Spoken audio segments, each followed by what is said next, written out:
I voted for Karen Bass, I voted for Biden, I voted for Gavin Newsom. I'm sick of it. It's like at some point you have to give me a reason to vote for you again. Or just do our jobs, make a living, help our employees make a good living, and move on. But it's really freaking difficult to survive. Welcome back to Tipping Point. I'm your host, Kara McKinney. It's that time of the week again in which the talented Jim Nels drops by with his Everything is Stupid weekly wrap-up. And my submission this week for that wrap-up is that clip I just showed you all.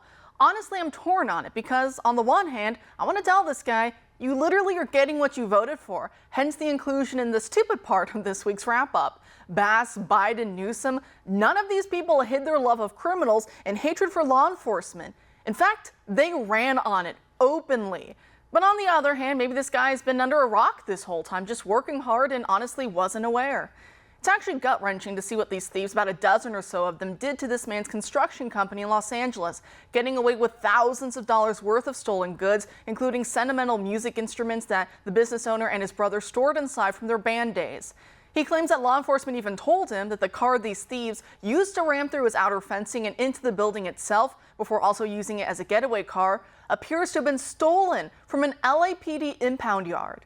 And that actually makes a lot of sense, as horrible as it is, because you'd imagine the criminals want to make money during a heist and not lose it, so that would make it less likely they would destroy their car like this in order to break through security measures at a business.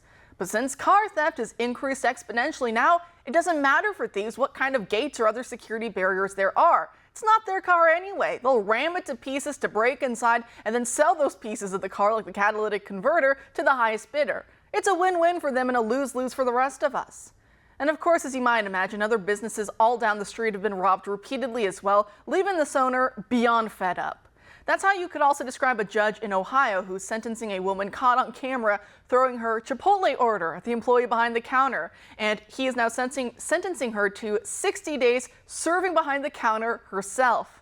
Yes, 39-year-old Rosemary Hain is now going to be the one having to deal with angry customers after she pleaded guilty to a misdemeanor assault charge over this incident.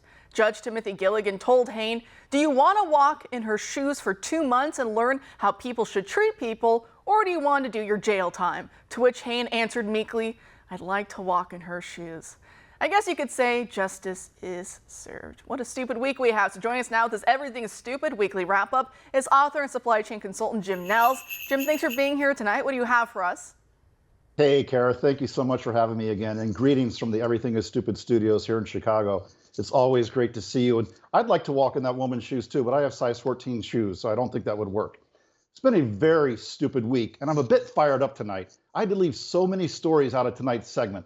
Ivy League school presidents unable to say that the exterminations of Jews is bad, then having to make hostage videos apologizing in order to save donations from donors. Hunter Biden indicted on tax fraud in California, and the UN Climate Summit participants telling us not to eat meat after a barbecue. Anyway, we've got a lot to cover, so let's jump right in. Let's start with politics and the gift that keeps on giving, the Biden administration. Kara, they keep doing stupid things, and all I can say is, Joe, please don't stop. The Biden administration has plans that will require foster families to utilize a foster child's identified pronouns, chosen name, and allow the child to dress in an age-appropriate manner in the way the child believes reflects their self-identified gender identity and expression, or they will not be allowed to foster a child. This rule would also prevent faith-based child adoption agencies from operating if they do not accept the leftist ideology on gender identity. The plan, named the Safe and Appropriate Foster Care Placement Requirements, also requires a safe and appropriate placement for any child identifying as LGBT. I guess they don't care about the Q's, the I's, or the A's. HHS Secretary Javier Becerra said, "This is going to change the complexion of how we view foster care treatment for our foster kids, but more importantly, how we look at the people who we rely on to care for foster kids." Now, Kara, we all want children to be loved and cared for. No one wants any child to be discriminated against for any reason. But to deny a devout Christian family who wants to open their home and foster a parentless child just because they believe a man is a man and a woman is a woman, that's cruel to both the parents and the child. The administration is simply stating, unless you believe in the state religion of fully fluid gender identity, you are unfit to foster a child. The child would be better off in the system, in some institution.